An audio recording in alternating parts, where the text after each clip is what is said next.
Tunakaribiana na hizo nchi kwenye Ebola iko Uganda, Congo. Hapa Kenya tumekuwa na suspects 115 already, lakini hakuna mwenye amepatikana kama kwa na Ebola. Sasa mimi ninataka kusisitiza hakuna Ebola Kenya. Tusiende tukipeana porojo hapo nje. Tumefunga mipaka. Lakini pathogens no boundaries. Na diseases hazina passports. Ati itabeba passport kutoka hapa. They don't know boundaries.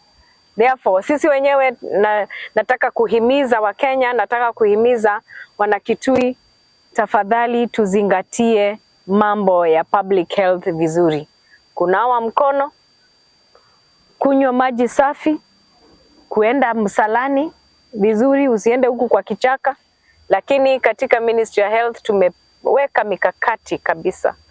Tumeweka mikakati kwa mipaka, zile countries zinatoka, zimetukaribia, tunaangalia watu wote, tunawascreen to make sure that they are safe, they are okay, kabla waingie hapa Kenya.